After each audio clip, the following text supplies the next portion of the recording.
All right, good afternoon, everyone. I am Alexandria Duque, CHCI Public Policy Fellow. I am so delighted to be with you guys today for the Digital Equity for the Latino Future Lunch Plenary.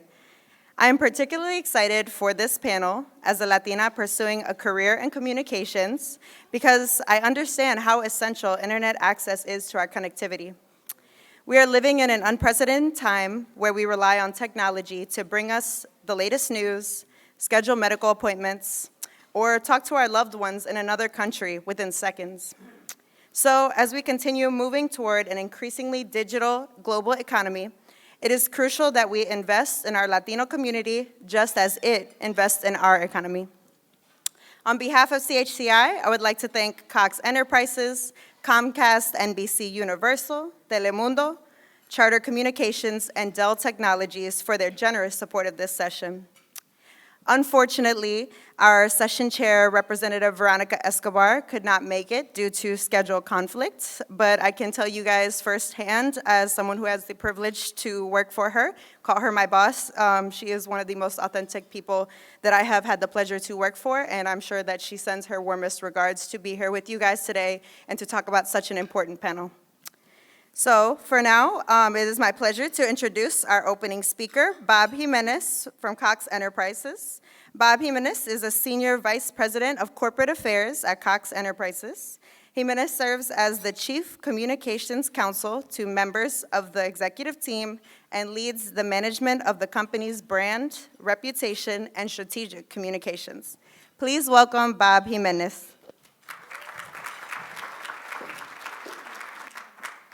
Thank you, Alexandria. I really appreciate that intro. How's everyone doing today? All right? Yes? Can you hear me okay? Good. Well, hello, everyone. Thank you for joining us today. The work of the Congressional Hispanic Caucus Institute is so critically important, which is why Cox Enterprises is proud to continue to sponsor this event. This year at Cox, we are celebrating our 125th anniversary as a company. Our founder, James M. Cox, purchased his first newspaper, the Dayton Daily News, in 1898. From there, the company grew and went in many different directions, including radio, television, broadband communications, automotive services, and most recently, sustainable agriculture. Although our businesses have continued to evolve through the years, the principles of who we are as a company remain the same. Today, we're working toward what we call our purpose, empowering people today to build a better future for the next generation. And this has brought us full circle to this moment. How do we help people accomplish the goals they set for themselves? How do we help them make this world a better place, not only for themselves, but for everyone? At Cox, we do it by supporting organizations like CHCI and delivering products and services our customers and communities need. One of those being the focus of today's panel, digital equity. Only 65%, let me say that again, 65% of Latino families have access to broadband, in comparison to 80% of white families. And keep in mind, 1 in 4 children in America today are Latino. It's reasons like these and many others that our broadband company, Cox Communications, joined White House officials last year to announce a partnership in the Affordable Connectivity Program, making high-speed internet more affordable and accessible to households across the nation. Today, the ACP is helping 21 million American households gain access to the internet. And for our part, we doubled the download speeds of our low-cost internet products, Connect to Compete and Connect Assist, to 100 megabits per second. With better access and speeds, people are able to do things like take online classes, find the news and information they need, find an interview for jobs, and who knows, maybe start their own business. It's for these reasons and more that we feel the ACP is a valuable program and one that should continue to be a resource for so many kids and families across the country. Although we're proud of what we've done, we know there's still so much to do, and that's why I'm just as interested as you are to hear what our wonderful panel will have to say today. Coming together, speaking, listening, and taking action are how we make an impact in the world, and I think we're doing just that here today. Thank you, and enjoy lunch.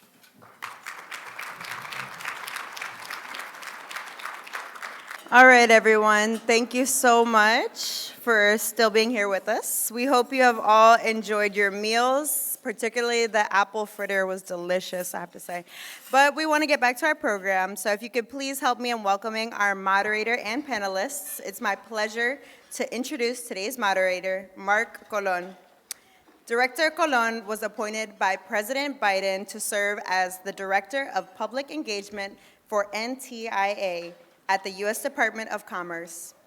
In this capacity, Colon oversees a national campaign to engage major organizations and historically underserved populations in the administration's $65 billion Internet for All initiative. Colon brings more than 20 years of public and private sector experience to his new role. Please welcome Mark Colon.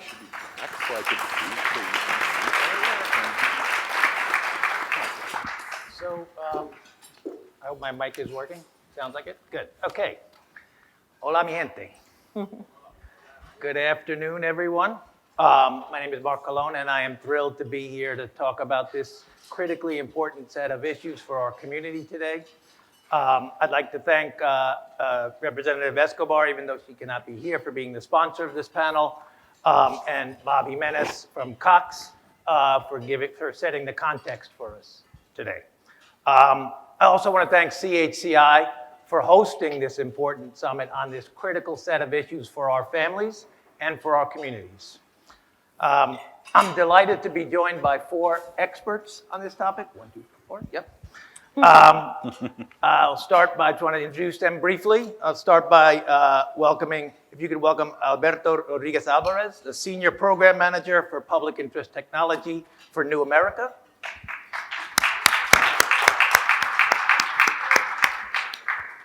Nicole? Yes, that's me. Okay. Next, please welcome Nicole Jefferson, Vice President, U.S. Government Affairs from Dell.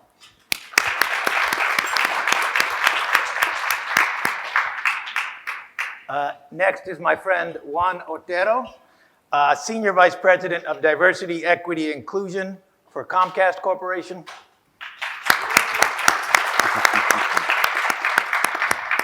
And finally, please welcome Virginia Zigras, Vice President, Legislative Affairs for Charter Communications. Now, before we get started, I just wanted to say that we welcome your questions and comments. Feel free to use our conference app to pose questions to the panel. We'll be reviewing your questions, and we'll select several of them during audience Q&A session. You can also post comments about this session at hashtag CHCI Summit, but you all knew that already, right? Just making sure I don't have any more housekeeping rules here. So let me just start. Let's get into it. As all of us here are aware, communities of color, including Latino communities, have been disproportionately harmed by the digital divide. For instance, while Latinos make up nearly 1/5 of the overall US workforce, a number that is only growing, we comprise just 7% of the technology workforce. And we hold just 4% of technology C-suite leadership roles and merely 2% of tech board memberships. We also know that while well over 70% of today's jobs require technology skills, more than half of Latino workers have limited or no digital skills. And so, unsurprisingly, Latino workers are at the highest risk of all demographics of replacement by automation. So while these stats may seem grim, I'd like to start with the proposition that we are in a positive transformational moment right now, particularly for those communities that have been historically disregarded and under-resourced like ours. Why is that, you may ask? Well, one reason is that the Biden administration has made sure that those historically disregarded communities have a seat at the planning table for a once-in-a-generation effort to close the digital divide. President Biden's Internet for All initiative will invest $65 billion in every US state and territory to fulfill the president's promise to connect everyone in America to affordable, reliable, high-speed internet service by 2030, and to ensure the training and devices needed for our communities to thrive in today's digital economy. Now, my agency is administering the bulk of those Internet for All funds, and the great majority of that funding will be awarded at the state level. But we know from our prior efforts to close the digital divide that there's no one-size-fits-all solution for every community, what I like to call the Boise ain't Brooklyn rule. So before my agency will approve any state's plan, we've required that those plans be informed by significant stakeholder input from all key sectors, municipalities, and communities, and that stakeholder engagement must continue while those plans are being implemented over the next 3 to 5 years. I like to call this social justice for the long haul. So now that we have a seat at the planning table, what will we do with it? So I decided let's start from the top. And given the significant experience, expertise, and access to resources that we have here on the stage, my first question to the panelists is, from your perspective, what do you see as the biggest obstacle to fulfilling the president's promise, particularly for Latino communities? And what are also some promising efforts being undertaken by your organization with regards to this? And why don't we start on the end? Hi. Virginia? Thank you, Mark. Thanks also to CHCI for having us on this panel. It's a critical topic that we're thrilled to be able to chat with you all about today. Mark, you asked a really good question about what are the challenges with the president's initiative, and I think one of the largest challenges we see is that the goal really is to connect 100% of the population to have access to broadband. So that means Latinos, wherever they live, whether it's in rural communities or in urban communities or suburban communities, should all be able to have access to broadband. And the president's BEAD program, the program that Mark's agency is administering, that is really the top goal that you all are focused on. The priority is to ensure that funding and build out happens to communities that are unserved and underserved. And so making sure that we actually create rules that incentivize participation from a wide variety of participants to be able to execute on that goal and to be able to achieve that goal is something I think we are laser focused on. And at Charter, we really are bringing high-speed broadband to communities across the country, whether it is rural, urban, or suburban. We're building our networks ubiquitously with the same high-speed services you'll get in an urban center, whether you live in Brooklyn or whether you live in a rural community like Boise. You can count on the fact that you're going to have that same level of speed, the same level of reliability. And so I think from our company's perspective, that is something that we are working on and we're really focused on doing. And by delivering that connectivity to those who are unserved today, you're really empowering them to be able to access the 21st century digital economy that we know is out there and is so critical to people's ability to get education or to look for new employment opportunities and to build economic engines in communities that have never had them before. So we're looking forward to continuing on our efforts and the industry's efforts to build to more rural communities. Yeah, that's a great point on the rural and urban Latino communities. Being from Brooklyn, when I started this job, I expected to hear from largely urban Latino populations that have bad service, and every single one of the national conventions, conferences that I went to, the first person that came to me was a Latino from a rural community saying, I'm really concerned that we're not going to be reached, we're going to be overlooked again. So that's a critical point. Juan? Yeah, no, 100% with my friend and colleague, Virginia. I think in the immediacy, when you're thinking about the hierarchy of needs, it is, because Mark, you touched upon this, there's a lot of money going out. And whether we can ensure that those voices are actually heard. That means culturally competent materials that are going to go out in Spanish and in various languages as well to make sure that folks are at the table. When I think about this moment can be lost if we are not incredibly thoughtful and incredibly concise in terms of the urgency of participating in this wonderful opportunity that can have an intergenerational transformational impact across the Latino community. The numbers are what they are, Mark, and they're staggering when you think about the population.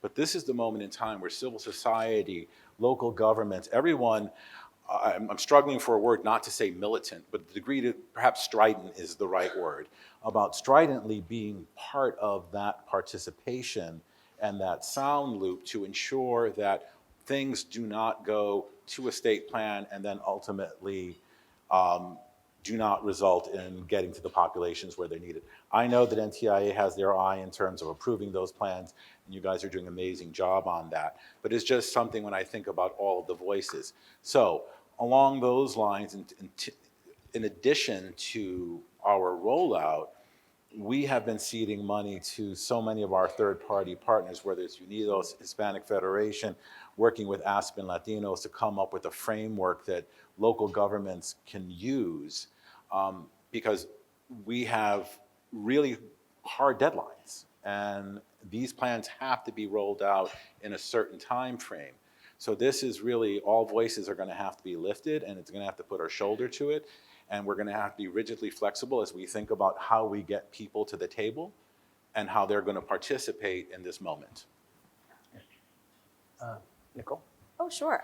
So, I think one of the biggest challenges here is that this is a big challenge. This is going to take a long time, right? And so this challenge is likely to outlive this administration and possibly the next. And so this is why it is so critical for public-private partnerships, right? The jumpstart that we have here, if this challenge is likely to continue to exist, how do we ensure that the private sector also is ready to carry that mantle forward, right? We have to be prepared to take this funding, this moment, and turn it into a movement for sure. So I think right there, we just have to be thoughtful as private sector, that this is not just a public sector push. This is certainly something that we all need to come together with our communities and really move forward. But it's not enough just to have the device or the connection, right? You have to know how to use it. You have to know how to use it securely. You need to know how to use it effectively. I think comments were made earlier about the fact that this is the difference between having good healthcare and education and not, right? This is the root of a lot of the disparities that we're going to see in our communities. And so, from Dell's perspective, it's also about ensuring that folks have the skills that they need. It's not just bridging the connection, but bridging the gap in skill, right? And so that's one of the reasons that Dell is so proud to partner with a number of organizations and stand up some of our own programs, including Girls Who Game, Giga, UNICEF, the Broadband Mapping Project, and some others, right? That working with historically Black universities and HSIs as well to make sure that we're getting the skills that are needed so that when we do have the connection, when we do meet the moment, we also have the tools that we need to make the change for tomorrow as well. I would quickly add the tactical element. And we've already seen some states develop their 5-year plans, but unfortunately, we are not seeing specific engagement procedures for the community that we're talking about. Even though also some states didn't include a digital equity plan, which tells you that there's a lot more work that we need to do specifically with the communities that we are trying to serve. Basically, community-based organizations are going to be the organizations that make or break this, specifically for, again, the communities that we're trying to serve. But it's not all that. I do see a lot of processes that will come out from this funding, which is really important.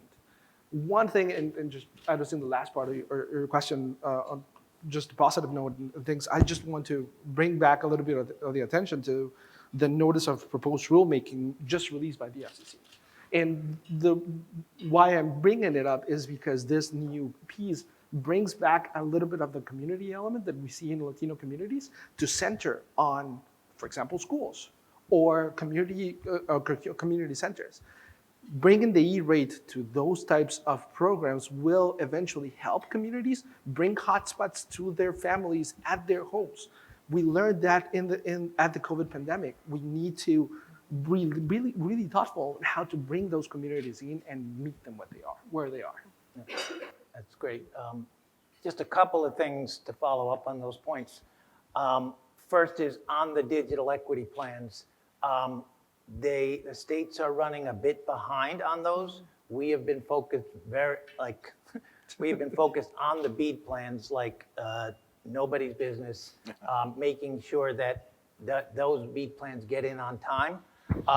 But the digital equity plans, every state and every territory, both BEAD and DE were opt-in programs, so that they had the opportunity to opt in or opt out. I being a cynical New Yorker,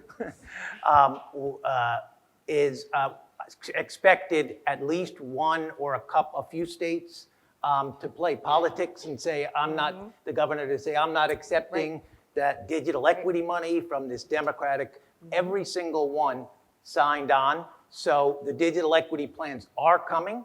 We should look at those digital equity plans closely, make sure that our communities are represented. They're being posted, and they're being posted for public comment before they can be sent to us. In terms of sending them to us in the scope of the issue that Nicole and Juan were referring to, there's a tension, right?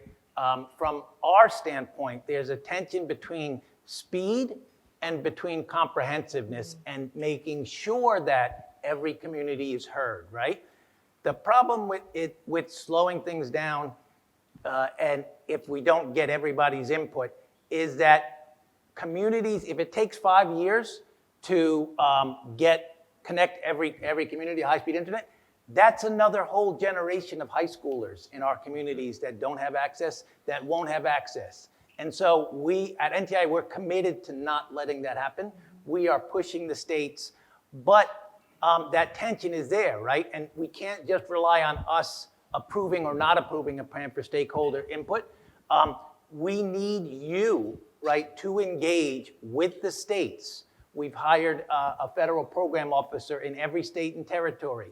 On our website, my colleague Brandon who has some information about where you can go to the website and contact the state's broadband office or our federal program officer and make sure that our community's voices are heard, right? So there's that. And one other thing I think we should also talk about in the frame of the challenges that we have is also the affordability of it, right? Not only do you have to obtain it, but you have to be able to maintain it. And you can't maintain it if it's too expensive for you to maintain. We're talking about costs today. As we all know, resources change over time. Things become more expensive over time. And I think it's really important for us to think about those policies that are driving for innovation that is also affordability, right? And making sure that the technology that's coming out is thinking about how do we make sure that the communities that are underserved don't go back to being underserved once they obtain that connectivity that we finally get for them, right? So, if you can't afford it, again, just like if you can't use it, if you can't afford it, you can't really access it. It's not true access at that point. Which is really important when you think about the ACP funding that Absolutely. is set to run out. I think when, again, the sort of hierarchy of needs, that is sort of the more immediate piece in terms of lifting all voices, to really be focused on what happens with that, lack of a better phrase, a digital cliff, if you will, because that affordability piece, the administration essentially took care of that to a certain degree.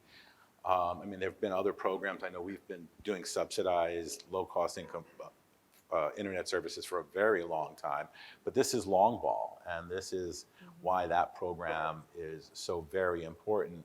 Again, the timeliness of it with all of the other priorities in Congress facing it, but it's something that we cannot take our eyes off the prize on, because that goes directly to your point.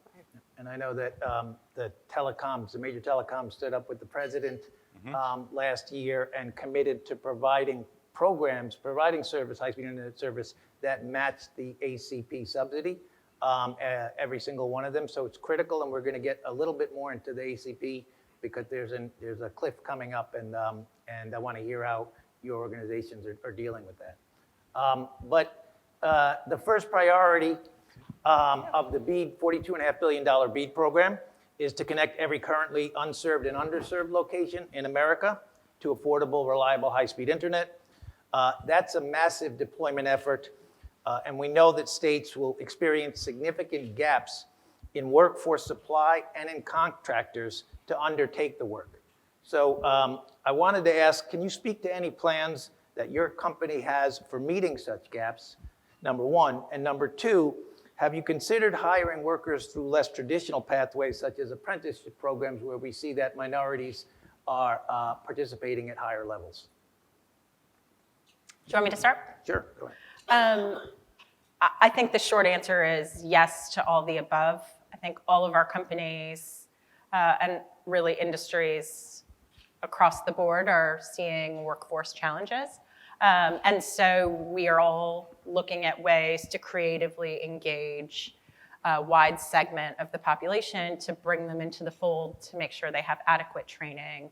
And at Charter, and I know this is true of a lot of our sort of cable industry colleagues, we hire locally in the communities that we're serving. So we traditionally have a very diverse workforce. At Charter, I would say we have about 50% of our workforce identifies as a person of color, and 10% identify as military veterans. So this is really a good example of companies that are leaning in, that are hiring people in the communities that we're delivering services to, and that reflect the makeup of the communities that we serve. And we're really committed to that. Charter does in fact have a Department of Labor certified apprenticeship program. So we have a broadband field technician program. It does not require a college degree. It's a 3-year program. Participants enter the program. They can sort of self-select their progression. And after 3 years, they have an industry recognized credential that is certified by the Department of Labor that they can take with them, that demonstrates the high level of training that they've gotten through this program. So that's one aspect, but there are lots of other ways that our industry is looking at continuing to build that next generation workforce. We are also, continuing education has been a big priority at Charter too. So we just this year rolled out a program. It is actually tuition-free education. So any employee at Charter can go and get, they basically, with no requirement of kind of having to qualify, but through, from their supervisor, can go and select from a catalog of over 300 different degree programs at a bunch of online institutions, and a lot of them are very well-recognized universities nationwide, and can get a 3-year degree or a 4-year degree and continue their educations free of charge. And if those programs don't suit their needs, we also have a $10,000 per year tuition reimbursement program. So I think we definitely recognize the need to be able to make sure that our workforce is continuing to be trained, have the right skills needed in this highly technical workforce, and we're really thrilled about it. And I actually, before I stop, one quick plug for our company that I'm really proud of. We now have, as of a couple years ago, a $20 minimum wage. So that's almost 3 times the national average. And so the starting salary at Charter is no less than $20 per hour, and certainly far greater than that. This is a place that we hope people are going to build long-term careers with. So we're very invested in our employees. I'd like to get an application. So for Juan, the SVP of DEI, right? I'd like to hear anything particular that you, like, I'm sure you can all roll out your whole sort of panoply of program, but anything in particular one that you're really excited about? Well, from a workforce, very similar to Virginia's point. I think from a DE&I standpoint, looking at our hiring processes, and we've done this many years ago, but sort of the elimination of the high school degrees, elimination of college degrees, looking at, from a DE&I lens, when we're getting that applicant process, what are we doing to ensure that we get the best talent, but not creating prophylactic limitations that will stop folks from necessarily getting through the door. So again, this hunt for talent that I think every major company is dealing with and grappling with, trying to take that D&I lens and applying it to all of our processes from an HR standpoint, from nose to toes, like when people are trying to getting through that door. And that includes taking a look at, how are we using AI to make sure that things are not being, what's the right word? People are being automatically cut out of that process. So it's a really thoughtful process, and that lens is a really helpful one as we think about our incoming workforce. Now, for our current workforce, we have a myriad of programs, and I, somehow with my lawyer training wound up having an analytics team underneath me that spoke a language when I first got them, having no clue what they were talking about. But understanding the deltas, understanding where the growth is, where are we seeing drop-offs in regions as we're trying to maintain, because it is a retention and hiring game, to be perfectly honest with you. How do you balance those two out to make sure that you're having growth in all of the segments? So it is, a very robust analytics team effort to look at the totality of our workforce to make sure that we are not losing talent, but we're at the beginning, but also we're retaining and keeping folks in the door and making sure that there is pathways for promotion. We have a myriad of programs there as well that looks at high potential, and folks are designated to make sure that we're keeping those and growing them in the space. Yeah. And Nicole, please excuse me, but I just want to get No, a please. public interest perspective first before we get back to Dell on this issue. Yeah, just a quick mention. We in New America have a network with 60 universities across the United States. 11 of them are HSIs. And part of the work that we're trying to do is create that pipeline between those institutions and the companies that you're representing. That is, believe it or not, a little bit difficult because dealing with these communities, and specifically these universities, is a little different than when we're talking about the Ivy Leagues and the top schools. So for us and from New America, we always think about not just the next 5 years, as in this 5-year plans on BEAD, but creating a workforce that can completely take advantage of a new digital future.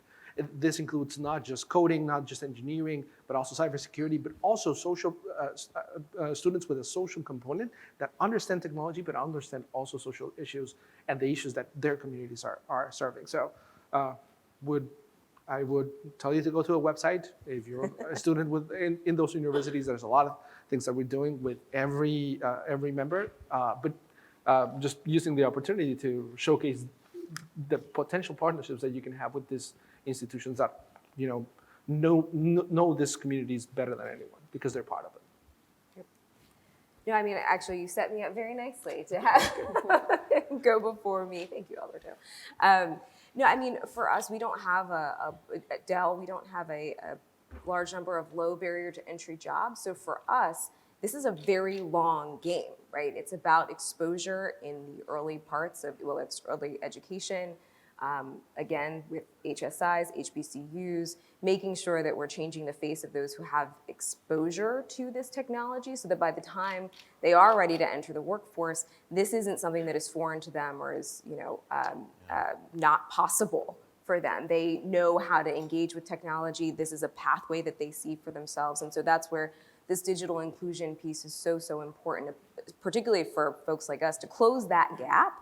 It means that we have to have that early exposure. We have to have the trained skilling from the very beginning. We're not just waiting until they're coming out into the workforce. It's making sure that they're interacting in school, they're interacting in college. They see the pathways for them, and so that's something that Dell is working with community partners to do a lot of. And Mark, if I can make a shameless plug for the company, we have made a $1 billion commitment and call it Project Up to Digital Equity. This is a long-term effort. We've been doing this for a very long time in terms of our Internet Essentials low-cost income offering. But really, to what my colleague was saying, is how do we work with the groups out there that can help seed us that talent, that entrepreneurship, that technology, the entertainment? How do we feed the platforms that we currently have in the company? But it really is a long-term commitment for us. In terms of looking at the totality of the places that can really drive change in the third-party civil society world. So lots of partners out there, a lot of innovative stuff going on there. And just another piece, just something that I would hone in on is like one of the things that we always often think about is making sure that those digital skills are not created for technology that won't, and jobs that won't exist. Yep. With machine learning, is coding necessarily the best place to put your dollars in? It may be for the here and now, but there will be less people doing coding, let's be very honest, because the machine learning, the artificial intelligence will get smarter as it has been. So it's really something that I won't say struggled with, but we try to be thoughtful about, of like, what are those jobs that are coming? Because that really, we don't want to create a false positive of training people for jobs that we know 5 years from now will not exist. Exactly. Then it's just a cyclical problem. Right? Exactly. And just on the point of hiring, your company's hiring, removing things like college degree requirements or even high school degree requirements. I come from a family where formal education is paramount, right? We didn't have much money, but of course you're going to college, right? You'll figure it out, right? I was amazed when I started this job and I was pulled into the launch of an organization called Build Within. Dr. Jimena Hartzak and Michelle Rhee got a grant from the largest grant from the Labor Department to stand up an apprenticeship program in 7 cities, largely minority areas, and leveraged that, then went out and got venture capital funding for that. And I was on the stage the first time with 3 young men from the community in DC that were so impressive, I would have hired them right there, right out of the block. So I would encourage your companies to look at these organizations that are producing these apprentices, giving our young people an opportunity that aren't necessarily from, the formal education maybe isn't their thing, but they have we know they have plenty of other talents, right, and skills. So could I just get this isn't working, a time check? We're going to go to questions and answers. Is it 3 minutes, or do I have time for one more question? Yeah. Okay, I wanted to get to this one. We know that partnerships and collaborations will be key for accomplishing the goals of BEAD and the other Internet for All programs. But we also know that minority and women-owned business enterprises have been underrepresented when it comes to tech industry partnerships and subcontracting.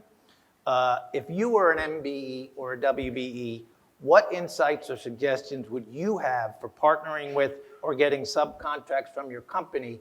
And if you know of anything particular with respect to the BEAD program that's coming up, please mention that. I'm happy to Go for it, explore. please. Look, when you think about BEAD and sort of the corporate entities around this space, it's like for smaller businesses and maybe mid-sized businesses, the key here is to think about scale. When we purchase things as a corporate entity, they tend to be, we're building efficiencies, we're building at a very large level. Now, that being said, we have leaned into the procurement space, and I don't want to give a lecture on procurement, sort of the tier 1, tier 2, tier 3 in terms of tier 1, let's just say, is really big stuff. Tier 2, that's where we see energy amongst more diverse women-led businesses come together. That's how we leverage that. I mean, we were the first media tech company to be in the $1 billion roundtable for minority-owned businesses. Our largest, I would say our largest, don't quote me, one of our largest is a women-owned business. So, but she went from mid-size, partnering, scale, to being able to have not just Comcast Corporation, but a couple of other telecom companies. So I think when you think about it, again, I think that piece of like, how can you come together on different levels to get to maybe not tier 1, maybe not tier 2, but 3 and 4. Because I do think that as we roll these things out, I think companies are committed to it.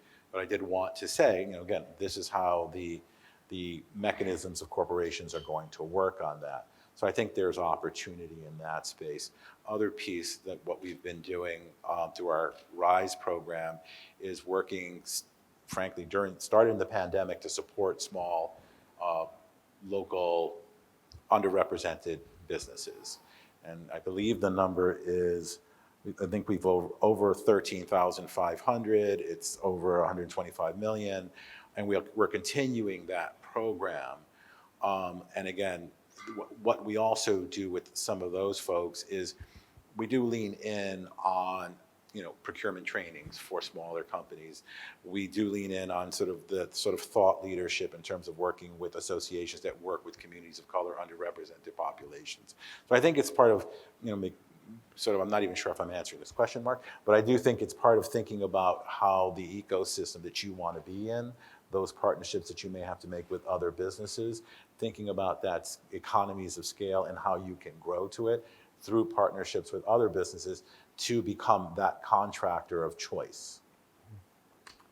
Let me just preface before somebody else goes that this is a significant priority for the administration.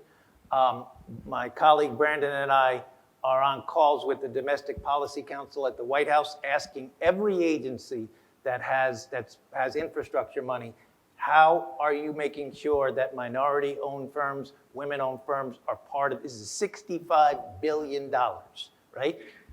Like a sports writer said one time, there's a difference between rich and wealthy, right? Shaquille O'Neal is rich. The man who signed Shaquille O'Neal's check is wealthy, right? And so we need to be making sure that we're not just getting jobs, right? But we're part of the profit-making mechanism for this. Wealth creation, yeah. Anybody else want to say anything?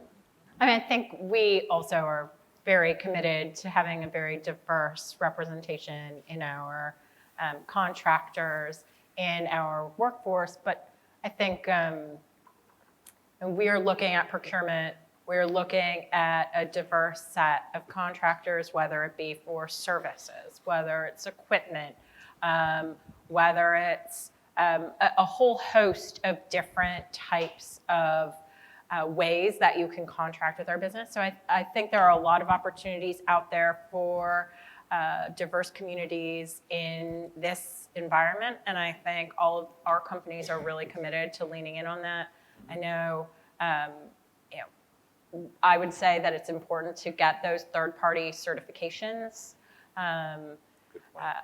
which are really, I think, critical to working with a lot of corporate America. But I think there are an exorbitant amount of opportunities in today's environment, and I think companies are really committed to this.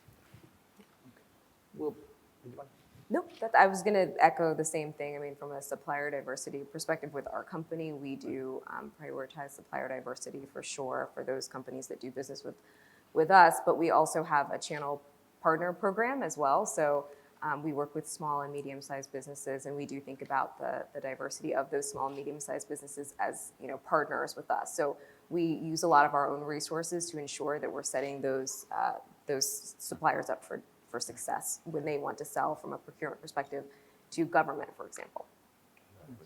great. Okay, and just a bit of a sneak preview, we will be calling you back on this. I can tell you. And my boss, the Commerce Secretary, Gina Raimondo, is just obsessed with women-owned businesses. So that's an issue that we'll be revisiting.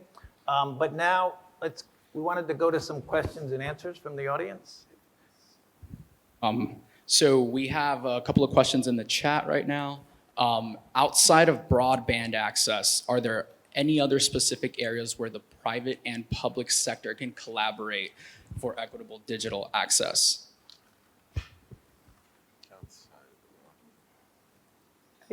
Again, I mean, I feel like I'm the broken record here, but, but certainly on skills building, right? This is we didn't get to this question, but we were talking about ACP, and I know your company and ours, we work with Civic Nation for Online for All, which has broadband access, but we amplify that program when we are talking about our digital access. So I think that any kind of skills building program, that's a place as well. So not just getting broadband access, but again, making sure that its adoption is a part of that as well. Yeah, if I put a fine point on that, I think for me, thinking about what really, it really does come down to the adoption, because that is the force multiplier, if you will. You can build it, but they won't necessarily come. And if folks don't see value, and there's been a lot of very interesting studies amongst the Latino population on why they don't use the internet, that, you know, are interesting, and I think, you know, some valid fears for a whole. I think Boston Consulting did some good work on that. But I think, to me, the long-term game changer is adoption, and folks having that skill sets as we move to an increasing digital world, that there is no going back. We've crossed the Rubicon, and, you know, when it comes to eventually filing taxes and all of the things that our communities may not have the skill set to do. So I think that's the long-term play here. I mean, obviously the broadband deployment is going to be critical, and as my colleague said, this is a long game here. But adoption, I think, is one that we have to keep, especially with the Latino population. When you think about migration patterns and all of that, we have to keep beating that drum, and that really can't go away, because that will deflate all of the efforts. A pipe to the house, that's great, but if no one's using it because they're afraid of, like, what could come through that pipe, well, then we've just wasted a whole boatload of money. And just for everybody here, I know these folks all know it, but as part of the Internet for All panoply of programs, right? BEAD is the largest one, but the digital equity program, speaking to digital literacy, digital skills, digital training, and digital inclusion and adoption. There's about $3 billion that came out in the Internet for All programs for digital equity programs. About $1.5 billion, 1.5 billion is going to be administered by the states. And as I mentioned before, they have an obligation before they can get any of that money to show us their plan, to show us how it's been informed by community input. And then they will then be putting out, we're going to have a NOFO actually next year, and then they're going to be putting out requests for proposals on that within your state. We at NTIA will also have about $1.25 billion a competitive grant application directly to us for digital equity programs. So I just wanted to put that out there along these lines. Those are the types of programs that we're looking for to build, as Juan and Nicole said, to build skills in communities, again, that have been historically underrepresented.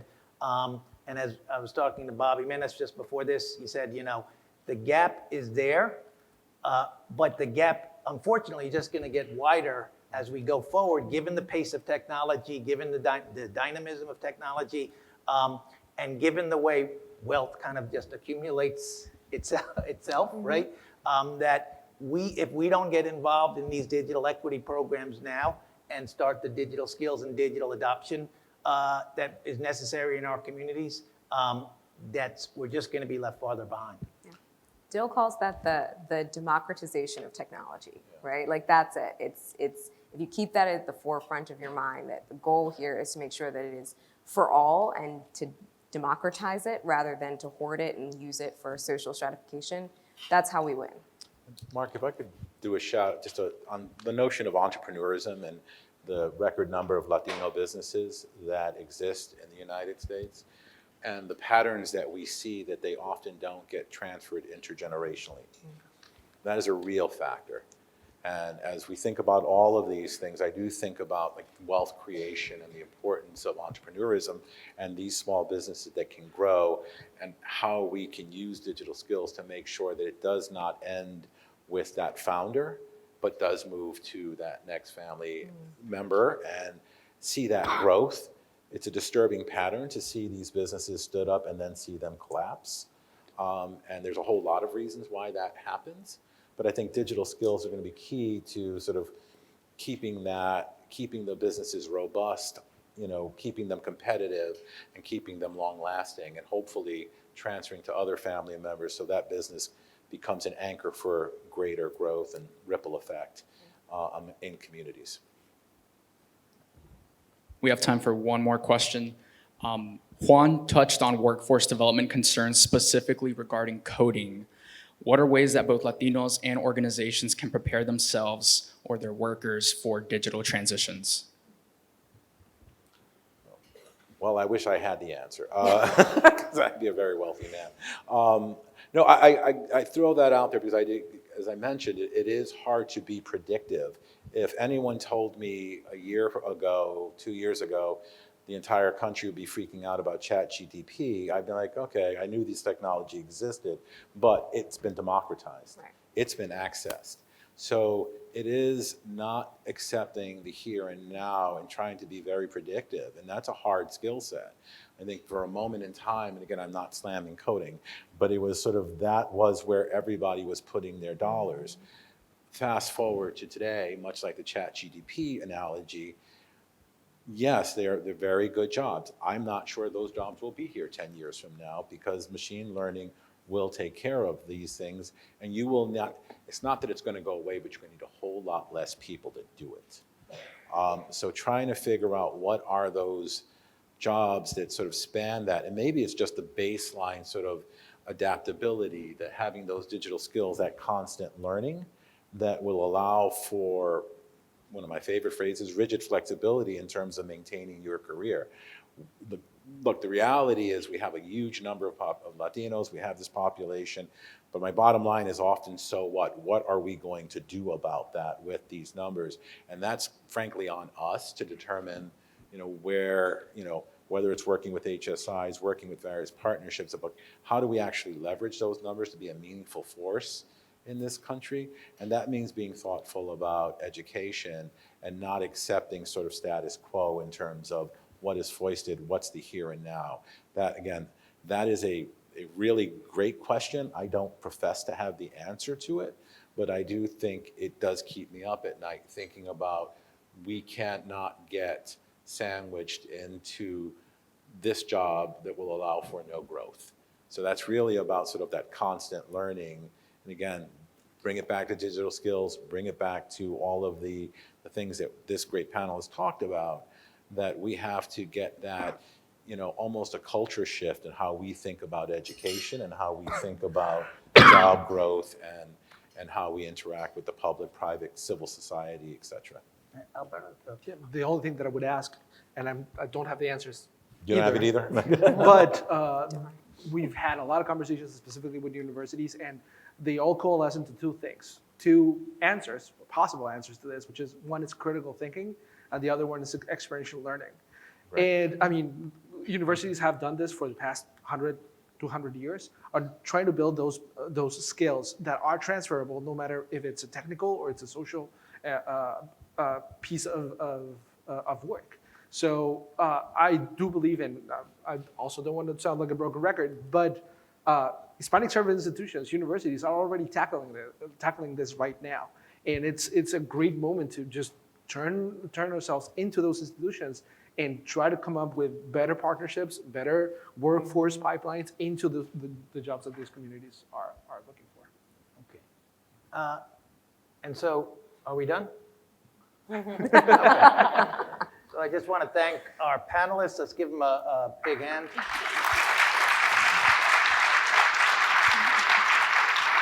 I want to thank our host, CHCI. I see my friend Marco Davis in the audience.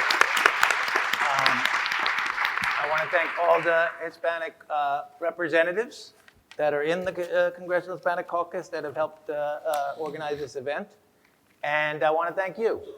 But you need to step up to the plate.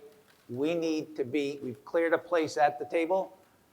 We need every community to step up to the plate. It needs to be a whole of America effort to get this right. Public interest, private companies, community organizations is the only way. We've tried this before. Billions of dollars have gone out the door. The same communities haven't got connected. This is our time. This is our opportunity.